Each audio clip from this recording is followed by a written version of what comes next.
소피의 달빛 담요. 에일린 스피넬리. 소피는 보통 집거미가 아니었어요. 소피는 예술가였지요.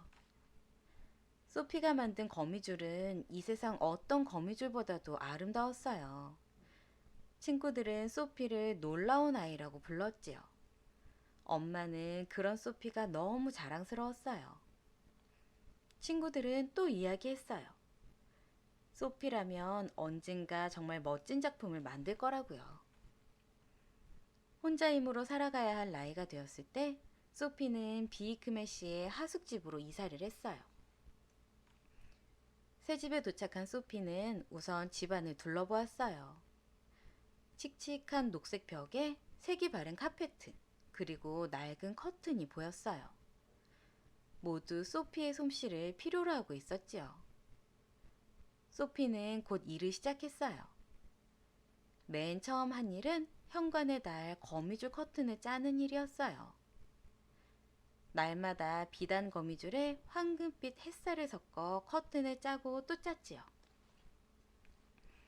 그러던 어느 날 주인 아주머니가 소피를 보게 되었어요. 으악! 우리 집 현관에 거미는 안 돼! 아주머니는 소리 지르면서 걸레를 마구 휘둘렀어요. 소피는 아주머니가 자기를 싫어한다는 걸 알았죠. 그 집을 떠나 선장 아저씨의 다락으로 가야겠다고 마음먹은 소피는 벽을 가로지르고 계단을 기어 올랐어요. 마침내 도착한 선장 아저씨의 다락방은 온통 회색 빛깔 뿐이었어요. 회색 셔츠에 회색 바지, 회색 스웨터. 선장 아저씨에겐 새 옷이 필요해. 소피는 생각했어요. 그것도 밝은 색깔로. 파란색. 그래, 하늘처럼 파란색이 좋겠다. 소피는 부지런히 옷에 소매며 깃을 짜기 시작했어요. 그러던 어느 날 선장 아저씨도 옷을 짜고 있는 소피를 보게 되었어요. 거미다! 아저씨는 비명을 질렀어요. 그러더니 창문턱을 밟고 지붕으로 기어오르는 거예요. 소피는 자기 때문에 선장 아저씨가 지붕에서 떨어지는 건 너무 싫었어요. 그래서 허둥지둥 달려나와 거실로 내려간 다음 요리사의 슬리퍼 속으로 들어갔지요. 요리사의 슬리퍼는 낡아서 꿰맨 데다가 아주 더러웠어요. 요리사에게도 새 슬리퍼를 한 켤레 짜주어야겠군. 좀 쉬고 나서 말이야. 소피는 생각했어요. 하지만 소피가 슬리퍼의 발가락 부분쯤 갔을 때 무언가가 소피를 내동댕이 쳤어요. 지진이 일어났나 했지만 그건 아니었어요.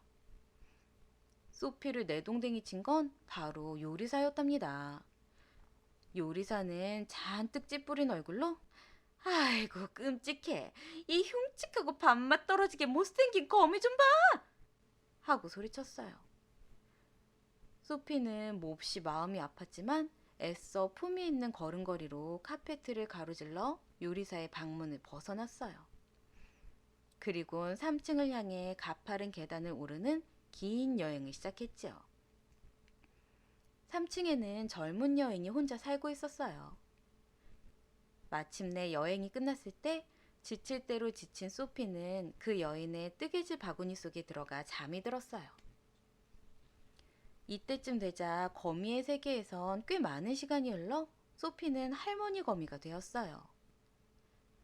기운이 없어진 소피는 자신에게 필요한 몇 가지를 짤 때를 빼고는 대개 잠을 잤어요. 그 몇 가지란 고작 장미 무늬의 조그만 베갯잎이라든가 자신의 8개 다리를 따뜻하게 감쌀 8가지 색깔의 양말이었지요. 그러던 어느 날 젊은 여인도 드디어 소피를 보게 되었어요. 아이고 어쩌면 좋아. 소피는 울고 싶었어요. 이제는 어디론가 떠날 힘이 없었거든요. 그런데 젊은 여인은 소피에게 걸레를 휘두르지 않았어요.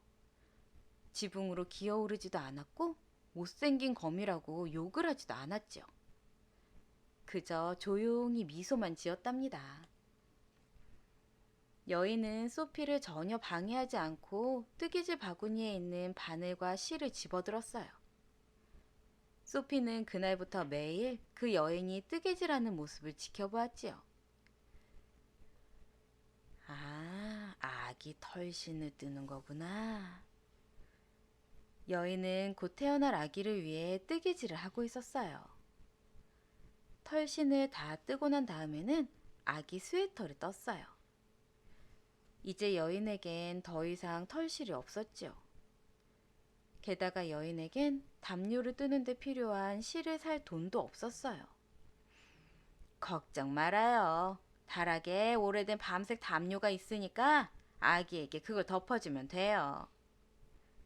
집주인 아주머니가 말했어요. 그 담요라면 소피도 본 적이 있었어요. 여러 군데 구멍이 나서 너덜너덜한 데다 우중충한 것이 갓 태어난 아기에겐 전혀 어울리지 않는 것이었죠. 소피는 자신이 담요를 짜야겠다고 생각했어요. 젊었을 때라면 간단히 해결될 문제였지만 이제 소피는 약해 빠진 거미에 불과했어요. 아기는 곧 태어날 텐데 소피가 그때까지 담요를 다 짤 수 있을까요? 소피는 뜨개질 바구니에서 나와 넓은 창가로 기어 올라갔어요. 은실같이 고운 달빛이 방 안 가득 쏟아져 들어왔어요. 좋았어. 소피는 생각했어요. 저 달빛으로 아기 담요를 짜야겠군. 물론 별빛도 조금 섞어서 말이야. 담요를 짜기 시작하자 자꾸 새로운 생각이 떠올랐어요. 소피는 그 모든 것을 넣어 담요를 짜기 시작했어요. 향기로운 솔잎 이슬 조각, 밤의 도깨비불, 옛날에 듣던 자장가, 장난스런 눈송이. 소피는 잠시도 쉬지 않고 담요를 짰어요. 먹지도 않고 자지도 않는 바람에 형편없이 지쳤지만 아기가 태어나기 전에 담요를 다 만들어야겠다는 생각에 담요만 짜고 또 짰지요. 막 태어난 아기의 울음소리가 들려왔을 때 소피는 담요의 마지막 귀퉁이를 짜고 있었어요. 그 마지막 귀퉁이에 바로 자신의 가슴을 넣고 있었지요.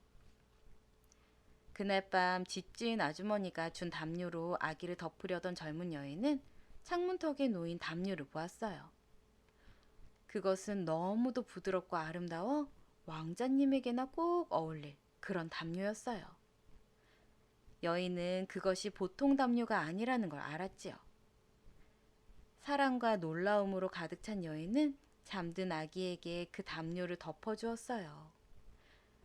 그리고 나서 한 손을 담요 위에 얹은 채 잠이 들었지요. 이 달빛 담요야말로 소피 생애 최고의 작품이었어요.